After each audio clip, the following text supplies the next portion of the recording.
And then I am famous for that I sent a little mall to the space. Do you know what is little mall?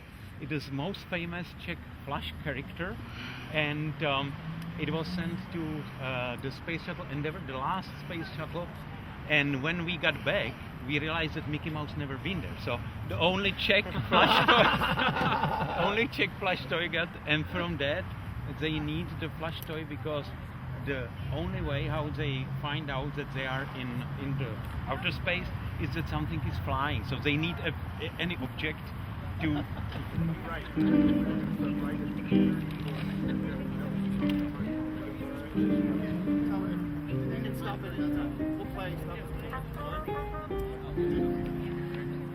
Thank you.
ten věnec bude až na konci. Kde domov,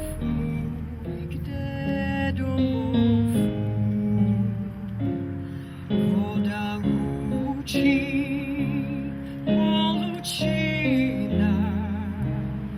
hory šumí, skalina, v sadě skrýj se jarakně, zemský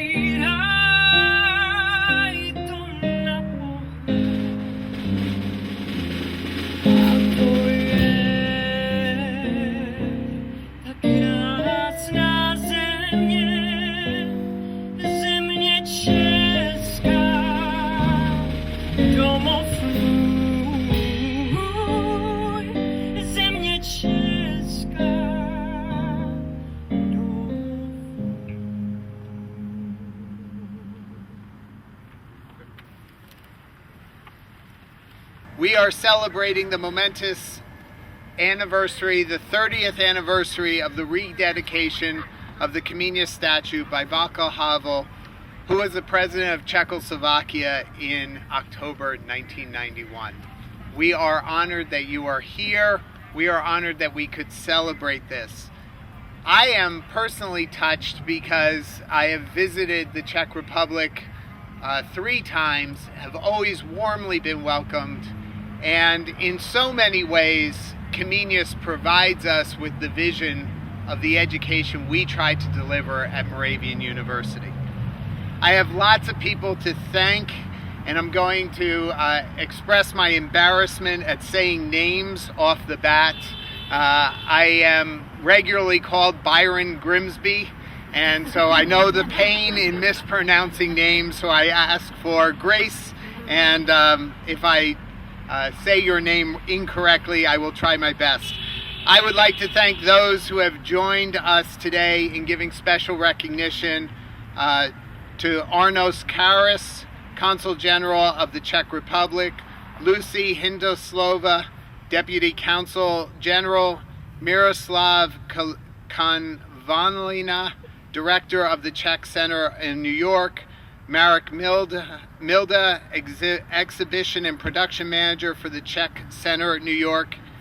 From Moravian, I'd like to thank Eva Markova Leeds, Chris Shore, Neil Wetzel, Britt Yenser, and Elena Deitch for organizing this event, and our singer Martina Barta, and instrumentalist Christina Beebe, Spencer Guido, Matthew Miller-Brown, Johnny Valentiniot, and Neil Wetzel. Thank you all for being here. I hope I didn't destroy your names too much. I appreciate all of you. John Amos Kamenius statue that was gifted to Moravian University, at that time Moravian College, by Charles University, one of the oldest colleges in Europe, and also gifted by the Moravian Church in Czechoslovakia, that was gifted in 1960. There are 3 statues that are like this one, 2 others, one at Kamenius's place of birth and one at Kamenius's place of death. I have visited all 3 of those statues, and I think for Moravian University and American students, we know about this statue, we know about Kamenius Hall, which is behind us, we know about his dedication to education, but it is the moment when you go over to the Czech Republic that you really get the understanding of who this man was to the Czech people.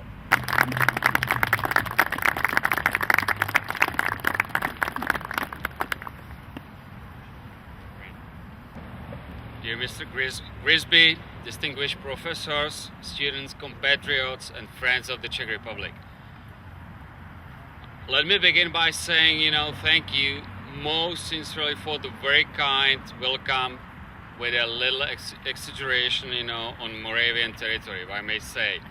And definitely your pronunciation of Czech names were kind of correct, no complaints, really. Yeah, thank you.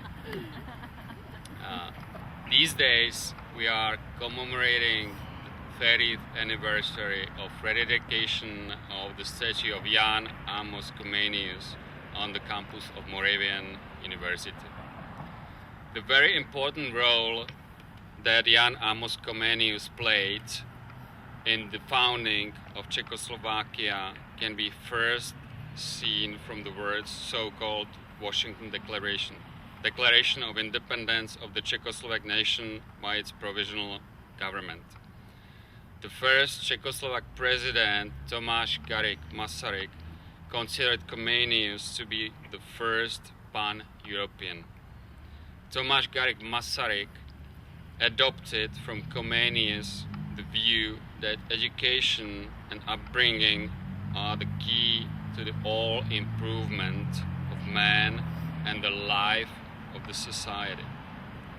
Comenius was also a great promoter of European integration. Another Czechoslovak, later Czech president Václav Havel did not forget Komensky's outstanding educational and learning values in his New Year's speech on January 1st, 1990, when he addressed the nation. The New Year's speech by Václav Havel was the very first public address by the head of state in 1990 after the completion of the Velvet Revolution. Havel said, "My most distinguished predecessor opened the first speech with a quotation from Jan Amos Komensky. Let me end by my first speech with my own paraphrase of the same statement. Your government, people, has returned to you." I'm in most difficult position because the most important idea were already said. But as we say, it never hurts to repeat. So I too would like to thank the president of Moravian University, Brian Grisby, and all others to put together this outstanding event and organize a wonderful reception for the Czech delegation here in historic Bethlehem. The speech I am about to give you now is not coming just from me. It's also a greeting from the most individuals in the Czech Republic who professionally care about Comenius, and in particular from the director of the National Pedagogical Museum and Library of J.A. Comenius, Dr. Markéta Pánková, who would like for me to share how delighted she is to see several important anniversaries for the Teachers of Nations being celebrated in parallel here in the United States. This year, it is here in Pennsylvania that we commemorate the 30th anniversary of an important event, the rededication of the statue of J.A. Comenius in front of Moravian College on the occasion of President Václav Havel's official visit in Bethlehem in October 1991. Comenius holds a great symbolic significance, not just for the free Czech nation, but also for the entire world, which President Václav Havel stressed many times throughout his speeches. The Comenius statue made by the noted sculptor Vincent Makovsky was donated to the city of Bethlehem by Charles University, Prague, in May 20th, 1960. Thank you for your attention.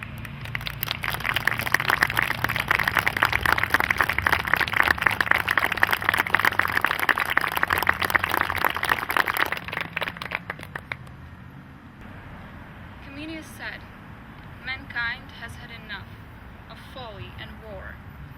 We must adopt a policy of tolerance instead of relying so much on the fear of the sword and other instruments of violence. Neither kings nor politicians hold power by divine right, and autocratic rule is a piece of gigantic effrontery." He said that force, coercion, fraud, and treachery are illegitimate ways to obtain the obedience of a rational creature. Do everything freely without the application of force, and reasonably, without trickery or fraud. For human nature wishes to be ruled in humane ways. That are green, red roses too. I see them bloom for me and for you. And I think to myself,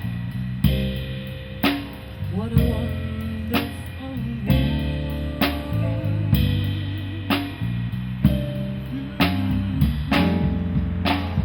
We see skies of blue and clouds of white, the bright and blessed day and the bright, dark, sacred night. And I think to myself, what a wonderful world.